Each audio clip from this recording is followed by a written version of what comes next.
Halo para Movie apa kabar kalian hari ini? Semoga kalian dalam keadaan yang baik-baik saja ya. Pada kesempatan kali ini, Mimin akan kembali menyuguhkan kepada kalian semua sebuah alur cerita dari salah satu drama Korea yang menurut Mimin wajib banget buat kalian simak, terutama bagi kalian para pecinta genre komedi romantik. Drama yang akan Mimin bawakan kali ini berjudul My Strange Hero. My Strange Hero adalah seri televisi Korea Selatan yang dirilis pada tahun 2018. Drama ini dibintangi oleh Yoo Sung Ho, Jo Bo Ah, dan juga Kwak Dong Yoon. Serial ini berkisah tentang seorang siswa bernama Kang Bok-soo yang diperankan oleh Yoo Sung Ho yang diusir setelah dituduh melakukan kekerasan terhadap siswa lain. Bertahun-tahun kemudian, ia kembali ke sekolahnya sebagai orang dewasa dan mencoba untuk membalas dendam pada dirinya sendiri. So, bagaimanakah kisah selengkapnya? Mari kita simak narasi berikut ini. Film diawali dengan memperlihatkan seorang pria berseragam merah sedang mengendarai motornya dan menuju ke suatu tempat. Rupanya pria tersebut menuju ke sebuah gedung pernikahan. Di sisi lain terdapat seorang wanita yang juga akan menghadiri sebuah pernikahan. Dia adalah Son Soo Jung, seorang guru kontrak di SMA Seolsong. Dia datang ke acara pernikahan atasannya bertujuan untuk mendapatkan impresi dan berharap agar dia diangkat menjadi guru tetap di sekolahannya. Namun sayang, harapan Son Soo Jung sirna setelah mengetahui kalau rupanya pihak sekolah telah memutuskan untuk merekrut orang dari luar untuk menggantikan posisi Son Soo Jung setelah kontraknya habis nanti. Mendengar perkataan itu, Son Soo Jung pun jadi sangat kesal karena dia telah melakukan semua yang terbaik demi bisa menjadi guru tetap di sekolahannya tersebut. Namun pihak sekolah malah memilih orang lain untuk menggantikannya. Sementara itu, kita kembali kepada pria yang di awal kita lihat tadi. Rupanya dia datang ke sebuah pernikahan dan berusaha menggagalkan pernikahan tersebut dengan cara membawa kabur sang pengantin wanitanya. Suasana pun jadi kacau, tetapi rupanya pria tersebut tidak sendirian dan dibantu oleh rekan-rekannya. Akhirnya pria tersebut berhasil membawa sang pengantin wanita kabur dari pernikahan tersebut. Saat sedang kabur, pria tersebut berpapasan dengan Son Soo Jung yang hendak menghadiri pernikahan di tempat itu juga. Seketika pria tersebut teringat akan sesuatu. Sepertinya pria tersebut memiliki sebuah hubungan dengan Son Soo Jung di masa lalu. Hal itu membuat pria tersebut menjadi tertegun untuk sesaat. Sementara itu, Son Soo Jung yang kesal karena gagal menjadi guru tetap pun meluapkan emosinya kepada makanan yang ia santap di acara pernikahan tersebut. Di tempat lain, rupanya pria tersebut adalah orang yang bekerja di bidang jasa konsultan cinta. Dia bersama teman-temannya dibayar untuk menolong orang dari permasalahan cintanya, termasuk pengantin wanita ini yang membayar pria ini dan kawan-kawannya untuk menggagalkan pernikahannya. Pria ini adalah Kang Bok-soo. Bok-soo bersama dengan kedua temannya mencari uang dari pekerjaan semacam ini. Setelah menjalankan misi tersebut, Bok-soo dan kawan-kawannya pun sedikit berbincang mengevaluasi misi yang baru saja mereka jalani. Sampai akhirnya tiba-tiba mereka hampir saja menabrak rombongan anak SMA yang menyeberang secara mendadak. Namun melihat anak-anak SMA tersebut, Kang Bok-soo jadi kembali tertegun karena ia sepertinya jadi teringat akan sesuatu di masa lalunya. Hal itu tampak membuat Kang Bok-soo jadi sedih. Sampai akhirnya kita langsung dibawa flashback ke masa saat Kang Bok-soo masih SMA, tepatnya pada tahun 2009. Pada saat itu, Kang Bok-soo adalah seorang siswa yang cukup bandel. Saat berangkat sekolah, bukannya sekolah, ia bersama kawannya justru membolos dengan cara melompat dari pagar sekolah. Namun sial, Kang Bok-soo dan kawannya ternyata ketahuan oleh guru yang memergoki mereka akan membolos. Seketika mereka pun dihukum oleh Pak Guru untuk berjalan jongkok mengelilingi lapangan sekolah. Karena celana mereka terlalu ketat, celana mereka pun jadi sobek saat menjalankan hukuman. Meski begitu, Kang Bok-soo adalah murid yang tampan. Salah satu teman wanita mereka tetap memberikan semangat kepada Kang Bok-soo. Rupanya Kang Bok-soo dulunya merupakan murid di SMA Seolsong.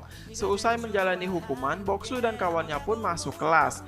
Dan di sana rupanya Bok-soo satu kelas bersama dengan Son Soo Jung yang ternyata dahulu mereka adalah teman satu kelas. Pantas saja tadi si Bok-soo sempat tertegun saat berpapasan dengan Son Soo Jung, bro. Oke, lanjut. Son Sujung ternyata adalah seorang ketua kelas yang cantik, baik, dan juga sangat pintar. Hal itu membuat teman Boksu jadi terkesima kepada Son Sujung.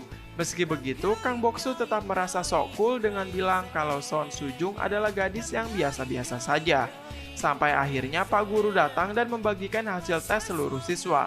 Orang yang mendapat nilai tertinggi tentu saja Son Sujung, sementara yang mendapat nilai terendah adalah Kang Boksu.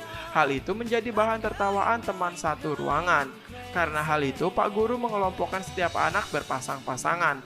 Anak yang paling bodoh akan dipasangkan dengan anak yang paling pintar, agar bisa membantu nilai temannya. Itu artinya, Kang Boksu akan dipasangkan dengan Son Sujung. Dan nantinya teman yang bisa membuat temannya mengalami peningkatan nilai akan mendapat nilai tambahan dari Pak Guru. Son Sujung yang merupakan anak yang sangat ambisius pun jadi bertekad akan membuat Kang Boksu mendapatkan kenaikan nilai. Minji yang merupakan gadis yang suka kepada Boksu jadi cemburu melihat Boksu berpasangan dengan Son Sujung. Dia jadi meminta dipasangkan dengan Boksu juga. Namun berhubung Minji juga murid yang bodoh dan nilainya sangat buruk, Pak Guru pun tidak mengizinkan Minji bersama dengan Boksu. Karena itu artinya sama saja dengan bunuh diri. Dan hal itu pun jadi bahan tertawaan teman-teman lainnya.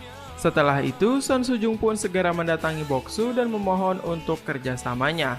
Tak lupa, Son Sujung juga meminta jadwal Boksu untuk belajar bersama. Akan tetapi, Boksu seakan acuh tak acuh dan tak memperdulikan Son Sujung. Meski begitu, Son Sujung masih berusaha bersikap ramah meskipun dia merasa sangat kesal. Hari-hari berikutnya, Son Sujung terus berusaha mengajak Boksu untuk belajar bersama. Tapi Boksu tetap saja menghindar dan selalu mencari-cari alasan. Hal itu sampai-sampai membuat Son Sujung menjadi sangat stres dan marah. Son Sujung yang marah pun mengajak Boksu untuk berbicara di luar. Di sana, Son Sujung memaki-maki Kang Boksu dan memarahinya karena selalu tidak mau diajak belajar bersama. Son Sujung mengatakan kalau dirinya tidak mau mendapat nilai yang kurang bagus hanya karena seorang pria bodoh macam Kang Boksu.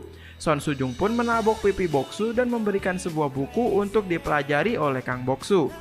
Meski begitu, Kang Boksu jadi merasa aneh setelah disentuh pipinya oleh Son Sujung. Bahkan saat di rumah, Kang Boksu jadi belajar. Hal ini dirasa sangat aneh oleh keluarganya. Karena pasalnya selama ini Kang Boksu tidak pernah belajar. Kang Boksu jadi terus terbayang-bayang perkataan Son Sujung dan jadi merasa sangat deg-degan. Keesokan harinya di sekolah, Kang Boksu pun mengembalikan buku Son Sujung yang telah ia kerjakan soal latihan di buku tersebut. Saat mengembalikan buku, Kang Boksu kembali merasa gugup dan deg-degan saat melihat Son Sujung.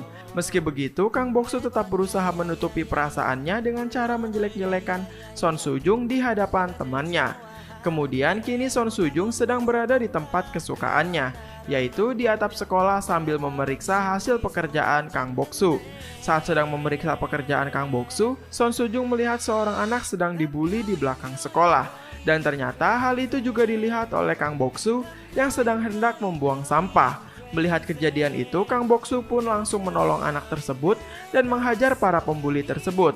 Sementara itu, Son Sujung hanya menyaksikan kejadian itu dari atas atap.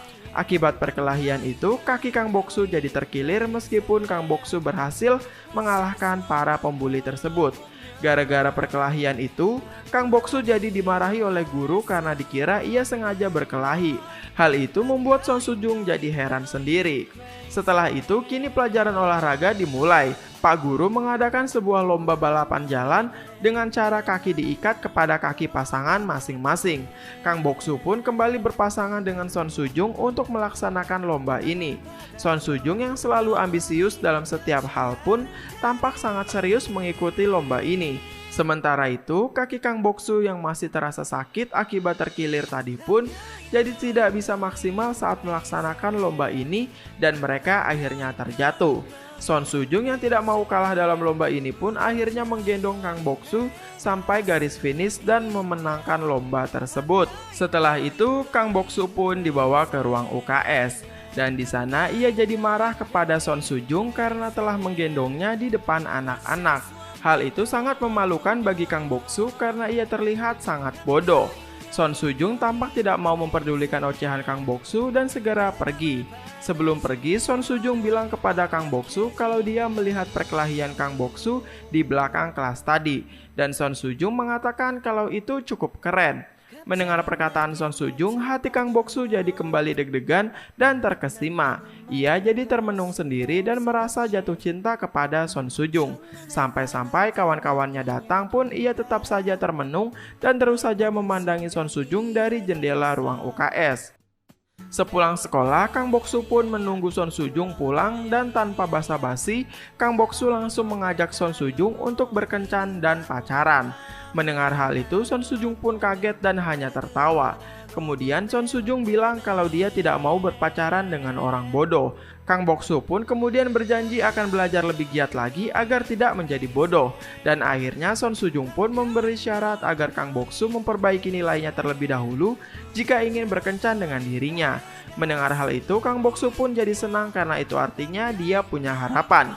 Setelah itu, Kang Boksu pun jadi sangat semangat dalam belajar. Bahkan ia sangat rajin mengerjakan soal latihan dan membuat Son Sujung jadi heran dengan perkembangan Kang Boksu. Dan episode 1 pun selesai dan kita langsung lanjut ke episode kedua. Oke, lanjut. Di awal episode kedua, tampak Kang Boksu kembali sedang belajar bersama dengan Son Sujung. Kini mereka belajar di rumah Kang Boksu. Seusai belajar, Son Sujung merasa sangat lapar dan mereka pun akhirnya makan bersama. Seluruh keluarga Kang Boksu pun jadi semakin heran. Karena selain jadi rajin belajar, kini rupanya Kang Boksu sudah berani mengajak seorang gadis datang ke rumahnya.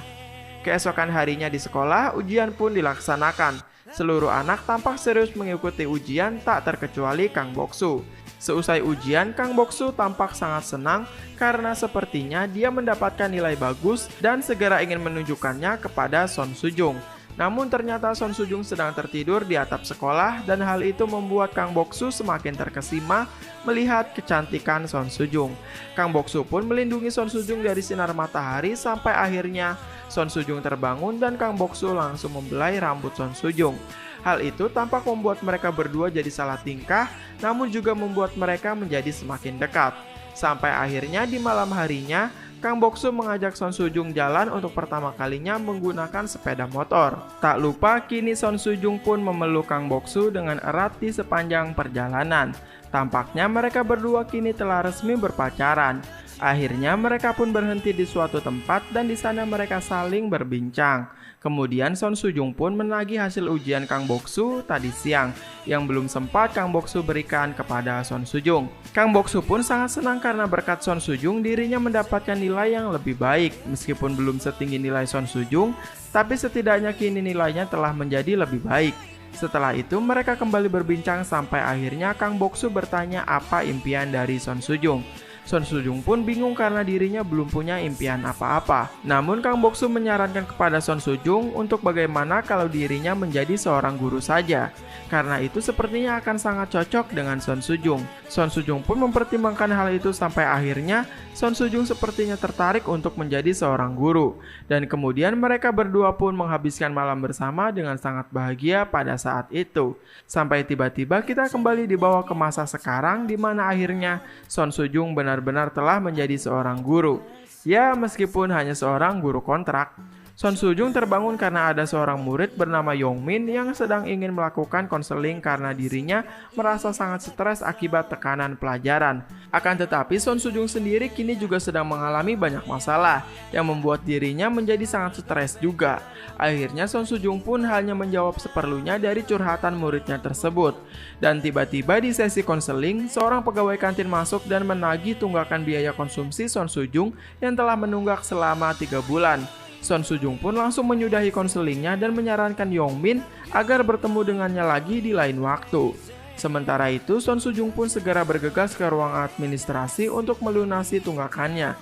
Sebelum ke ruang administrasi, Son Sujung melewati kelas dan berharap seandainya saja ia bisa menjadi seorang guru tetap, maka dia tidak akan mengalami kesulitan finansial seperti ini. Dan ternyata Son Sujung kini bekerja menjadi seorang guru di sekolah lamanya dahulu, yaitu SMA Solsong. Sesampainya di ruang administrasi, Son Sujung langsung ditanya oleh kepala administrasi tentang kontrak kerjanya yang sebentar lagi akan habis. Kemudian kepala administrasi menawarkan bantuan agar Son Sujung bisa menjadi guru tetap di SMA Solsong. Namun Son Sujung harus membayar uang sebesar 50.000 won karena kepala administrasi mengaku bahwa dirinya adalah saudara pemilik sekolah. Son Sujung pun kaget dan tentu saja menolak tawaran tersebut. Son Soo-jung pun mengancam akan melaporkan hal ini kepada polisi. Namun kepala administrasi balik meledek nasib yang kini sedang dialami oleh Son Soo-jung. Sepulang dari pertemuan itu, Son Soo-jung mampir ke panti jompo tempat neneknya dirawat. Di sana ia curhat mengenai permasalahan yang kini sedang ia hadapi, termasuk masalah finansial dan juga pekerjaannya. Di saat itu, ia jadi teringat akan Kang Bok-soo dan juga atasannya yang mengatakan kalau Son Soo-jung tidak akan diangkat menjadi guru tetap.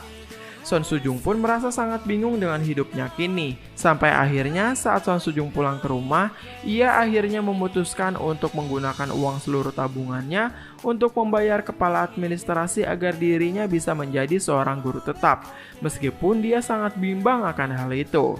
Keesokan harinya, Son Soo-jung merasa senang karena telah membayar sejumlah uang kepada kepala administrasi dan mengira kini dirinya telah bisa menjadi seorang guru tetap.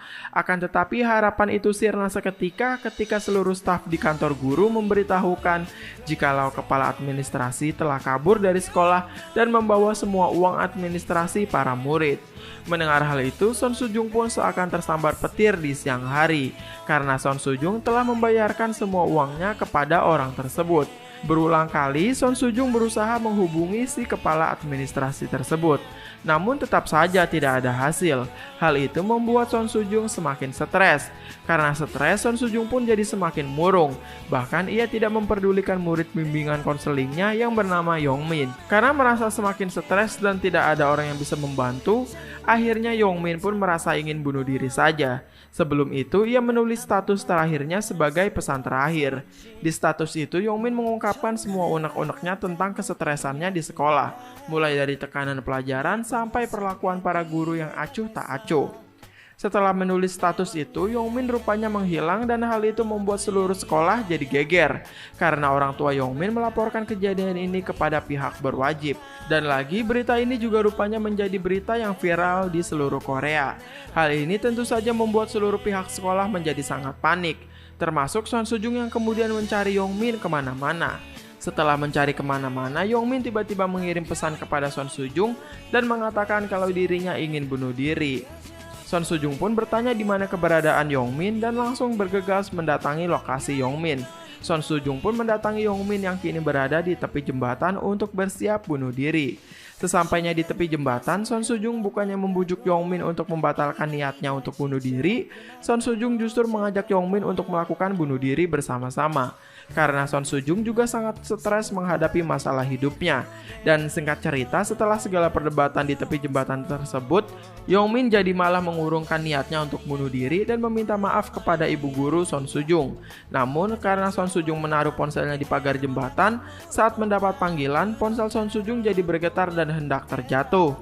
Karena refleks, Son Soo-jung pun dengan sigap mencoba menangkap ponselnya yang terjatuh.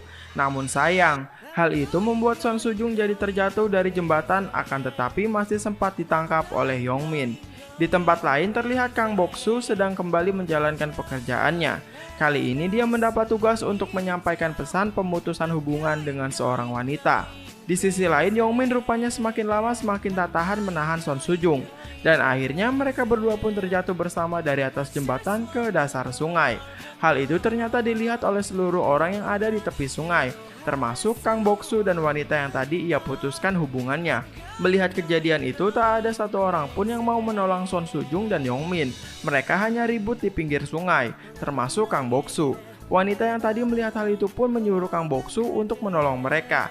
Namun Kang Bok-soo menolak karena ia hanya akan melakukan sesuatu hanya jika ia dibayar. Mendengar hal itu, wanita tadi pun bilang kalau dia akan membayar Kang Bok-soo untuk menolong Son Soo-jung dan Yong-min. Tahu dirinya akan dibayar, Kang Bok-soo pun segera melompat ke sungai dan segera menolong mereka. Di sisi lain, Son Soo-jung yang tidak bisa berenang pun semakin lama semakin tenggelam ke dalam sungai. Di saat-saat kritisnya, Son Soo-jung jadi teringat akan sosok Kang Bok-soo yang semakin lama semakin mendekati kepadanya. Karena yang menolongnya memanglah Kang Bok-soo. Kang Bok-soo yang berhasil meraih Son Soo-jung pun dengan segera membawa Son Soo-jung berenang ke permukaan. Dan film pun langsung bersambung. Nah, itu dia keseluruhan alur cerita dari episode 1 dan 2 drama Korea yang berjudul My Strange Hero. Nah, gimana? Seru kan? Mari kita nantikan kelanjutan episode berikutnya ya. Sekian dari pembahasan Mimin kali ini. Mimin ucapkan terima kasih dan sampai jumpa lagi. Dadah!